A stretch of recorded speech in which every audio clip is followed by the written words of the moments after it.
पिछले वीडियोस में मैंने शुक्ल पक्ष के चंद्रमा और कृष्ण पक्ष के चंद्रमा के बारे में यहां चर्चा की थी। आप सभी भी अब ये भली बातें जान चुके हैं कि आपका जन्म शुक्ल पक्ष में हुआ है या कृष्ण पक्ष में।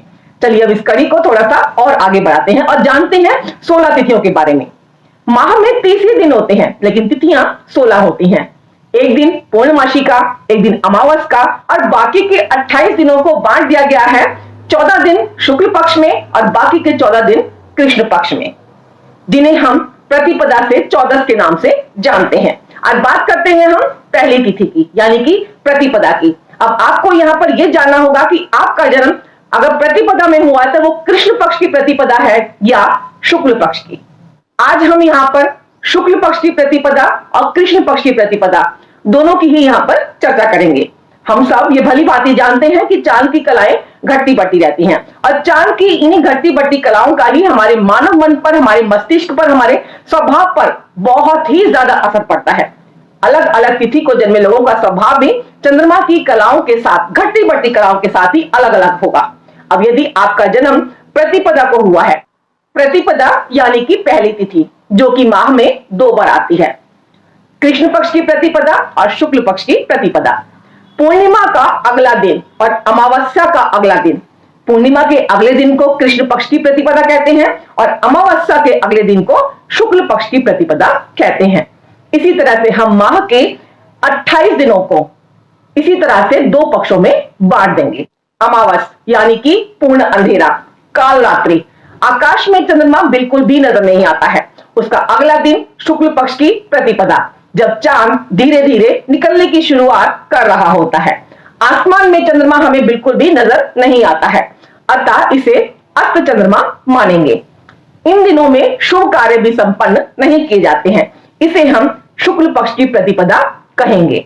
वहीं दूसरी ओर कृष्ण पक्ष की प्रतिपदा यानी कि पूर्णमासी का अगला दिन, जब चांद आसमान में अपने पूर्ण गोल आकार में प्रकट होता है, उसके अगले दिन से चंद्रमा घटना शुरू हो जाता है, जिसे हम कृष्ण पक्ष की प्रतिपदा का चंद्रमा मानते हैं। कृष्ण पक्ष की प्रतिपदा और शुक्ल पक्ष की प्रतिपदा दोनों के ही स्वामी बनते हैं अग्निदेव। चलिए अब आगे बात करते हैं स्वभाव की, जिनका जन्म कृष्ण पक्ष की प्रतिपदा को हुआ है। ऐसे जातक बहुत ही धनी होते हैं, बुद्धिमान होते हैं और इन लोगों पर अपनी माता का विशेष रूप से आशीर्वाद बना रहता है। जातक का चंद्रमा भी बलवान होता है, इसलिए ये लोग मानसिक रूप से भी काफी स्थिर होते हैं, बलवान होते हैं।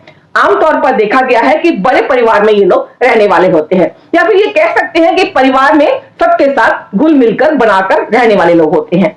देखने में आकर्षक होते हैं, सरकारी धन के उम्मीदवार भी हो सकते हैं, यानी कि सरकार की ओर से भी इनको आर्थिक धन लाभ प्राप्त हो सकता है। वहीं दूसरी ओर शुक्ल पक्ष की प्रतिपदा को जन्म लेने वाले लोगों की बात करें तो वो मानसिक रूप से अस्थिर देखे गए हैं, मानसिक रोगी या मानसिक तनाव के शिकार देखे गए हैं। धन की कमी से वो आजीवन जूझते रहते हैं, तनावग्रस्त बहुत रहते हैं, शारीरिक रूप से भी वो अक्सर बीमार नजर आते हैं।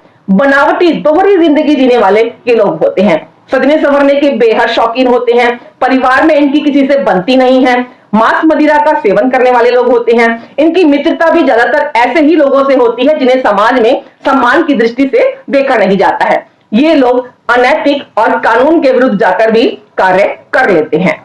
हमारा चंद्रमा कमजोर स्थिति में है या मजबूत स्थिति में, इसे हम कुंडली में देखकर भी भली बातें जान सकते हैं। यदि चंद्रमा कुंडली में 2, 4, 5, 8, 9 या 12वें घर में है, 12वें भाव में है, तो आपका चंद्रमा कमजोर और अच्छे फल न देने वाला होगा। वहीं दूसरी ओर कुंडली में चंद्रमा अगर पहले, तीसरे, छठे, 7वें, 10वें और 11वें भाव में है, तो आपका चंद्रमा बलवान होगा और बहुत ही अच्छे फल देने वाला होगा।